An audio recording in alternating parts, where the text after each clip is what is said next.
माननीय अध्यक्ष महोदय,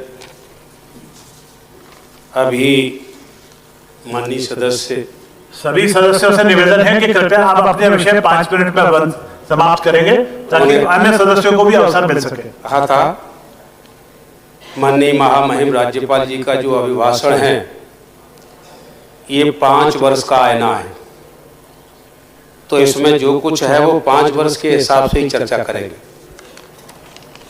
चर्चा के लिए बहुत समय मिलेगा अभी। जी बहुत सत्र आएगा, बजट सत्र आएगा, आपको बहुत अवसर मिलेंगे। जी, अभिभाषण जब हो रहा था राज्यपाल महोदय का, अगर उस वक्त आंख बंद कर लेते तो लग रहा था कि हम लोकसभा दिल्ली में बैठे हैं, और मैं उसका टाइम का और नंबरिंग किस तरह से नाम लिए गए हैं। पीएम रिपीट हुआ है 50 बार से ज्यादा, सीएम 15 बार, ओबीसी का रिपीट हुआ है सिर्फ 1 बार, रिपीट हुआ ही नहीं। ओबीसी नई बात ही है, नई बात है, शांत रहिए, समय मेरा खराब होगा, आपका नहीं होगा। ओबीसी अन्य पिछड़ा वर्ग को 1 बार बोला गया है, शेड्यूल कास्ट का नाम 1 बार बोला गया है, माइनॉरिटी का नाम 1 बार बोला गया है, महात्मा गांधी जी 1-2 बार, और बाबा साहेब डॉक्टर आम्बेडकर 1 बार।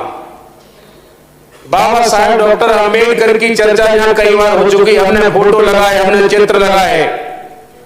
बाबा साहेब आम्बेडकर के फोटो के साथ साथ संविधान को भी देख लीजिए, उनके हाथ में लिखा हुआ है।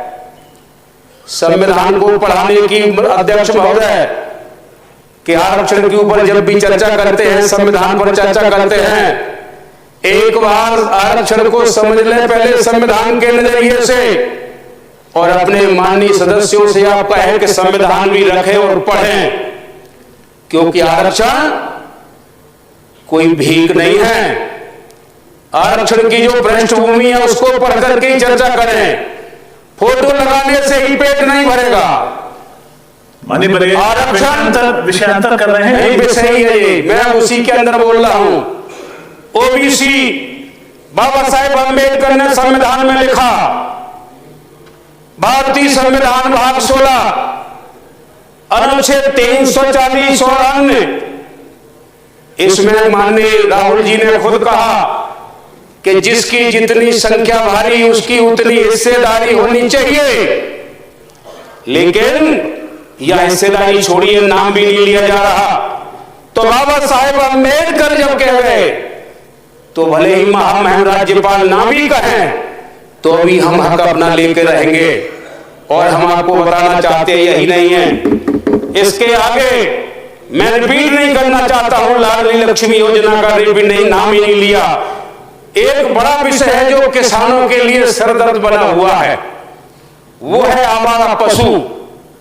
आवारा पशुओं के बारे में नहीं कहा गया, गाय को इन्होंने कहा है, लेकिन मैं आज कहना चाहता हूं गाय पूरी तरह से आवारा पशु बना दी है सरकार ने। माननीय कमलनाथ जी ने गौशाला बनाई थी, इस सरकार के माननीय महामहिम राज्यपाल महोदय के अभिभाषण में गौशाला का नाम नहीं है। और गौशाला जब नहीं होगी तो गाय आवारा पशु बन गई, और आवारा पशु होने के कारण गौशाला में गाय नहीं रहती है, रोड पर लेटती है। जब ड्राइवर आता है शराब पी करके उसको कुचल के चला जाता है। ये भी माननीय अध्यक्ष महोदय हिसाब लगाइए, मध्य प्रदेश में एक दिन में कितनी गायों का कत्ल हो रहा है, रोड पर कितनी गाय मारी जा रही हैं, इसको भी आप थोड़ा सा काउंट कराइए। लाखों गाय रोज मारी जा रही है, और किसके कारण मारी जा रही हैं? इसी भारतीय जनता पार्टी की सरकार के कारण। और मैं आपसे कहना चाहूंगा यही नहीं है, ध्वनि विस्तार के अंत पर रोक के हम पक्षधर हैं।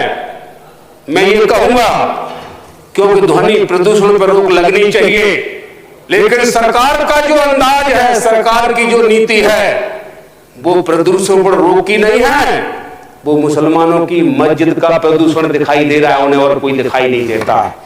यही नहीं, और मैं आपसे कहना चाहूंगा मांस मछली बेचने के लिए प्रतिबंध लगा दिया है, और प्रतिबंध कैसा लगाया है कि रोडों पर नहीं बेचेंगे। क्या अध्यक्ष महोदय सरकार ने उनको दुकानें दे दी थी क्या? अगर मांस मछली बेचने वालों को दुकानें दे दी होती और फिर वो रोड पर अगर वो उस तरह से बेचते तो आप ना सिर्फ बंद कराते बल्कि कार्रवाई भी कराते कि हमने दुकानें दी और दुकानों में ये नहीं बेच रहे हैं। और मैं आपसे कहना चाहूंगा, ये मांस मछली बेचने वाले कोई और नहीं, सरकार ने सोचा ये मुसलमान होंगे, नहीं, वही वो मछुआरों के पेट पर लात मार दी है। गरीब बेचता है अंडा, अंडे से 2 का काम चलता है। जो सुबह से भूखा है उसको 2 अंडे मिल जाए, पूरे दिन का काम चल जाएगा। और बेचने वाले का भी काम चलता है। सरकार ने पेट पर लात मारी है और तमाम जातियां जो करोड़ों की संख्या में हैं, और करोड़ों की संख्या में जो जातियां हैं, मैं आपसे कहना चाहूंगा अध्यक्ष महोदय, उन जातियों के पेट पर लात मारी गई है। और इसमें सब गरीब लोग हैं, कमजोर लोग हैं, इसमें कोई धनवान नहीं है। और यही कहूंगा कि आगे विद्युत का मामला है, फूल सिंह जी समाप्त करेंगे।